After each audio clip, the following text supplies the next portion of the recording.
ঐক্যবদ্ধ দেশ গড়ার প্রত্যয়ে চট্টগ্রামে বিজয় শোভাযাত্রা করেছে বৈষম্য বিরোধী ছাত্র আন্দোলন। বিকেলে নগরীর ১৬ রেল স্টেশন থেকে শোভাযাত্রাটি বের করা হয়। সেটি ২ নম্বর গেট গিয়ে শেষ হয়। এতে ছাত্র আন্দোলনে আহত কয়েকজনও অংশ নেন। এর আগে জামায়াতের সমন্বয়করা বলেন, ২৪-এর বিপ্লব এদেশের সব মানুষকে জাগিয়ে দিয়েছে। এ জাগরণ আর থামবে না। বাংলাদেশ কারো আগ্রাসন মেনে নেবে না উল্লেখ করে তারা বলেন, ৭১-এর চেতনাকে ধারণ করে সবাই ঐক্যের বাংলাদেশ করবে। কেন্দ্রীয় সমন্বয়ক রাসেল আহমেদ খান তালাত মাহমুদ রাফি এতে বক্তব্য রাখেন। বছর শেষের খুশি নগদে হবে বেশি। নগদ পেমেন্টে নির্দিষ্ট ক্যাটাগরির কেনাকাটায় ৩০০ টাকা পর্যন্ত ক্যাশব্যাক। আমার জন্মের পর এটাই হয়তো স্বাধীনভাবে নিজের বাক স্বাধীনতাভাবে আমি বিজয় দিবস পালন করতে পারতেছি। যে বিজয় দিবস বিগত ১৬ বছর ধরে পালন করতে পারি নাই।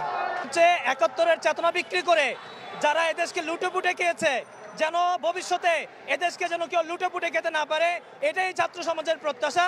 ৭১ থেকে ২৪ পর্যন্ত যারা শহীদ হয়েছে তাদের রক্তের প্রতিজ্ঞা নিচ্ছি আমরা যে কোনো মূল্যে যে কোনোভাবে আমরা এই দেশকে বিনির্মাণ করব এবং এই দেশে কোনো রকম ফ্যাসিজম আর কেউ করতে পারবে না। ৭১ আমাদের হচ্ছে বাংলাদেশ, ২৪ হচ্ছে বাংলাদেশের অস্তিত্ব এবং গণতন্ত্র পুনরুদ্ধারের জন্য ৯০-এর অভ্যুত্থান ছিল আমাদের একটা সংগ্রাম। সেই জায়গা থেকে ৭১, ৯০ এবং ২৪-কে নিয়েই আমাদেরকে এগিয়ে যেতে হবে। সকল রাজনৈতিক দল নিয়ে আমরা বাংলাদেশ বিনির্মাণের স্বপ্ন দেখি।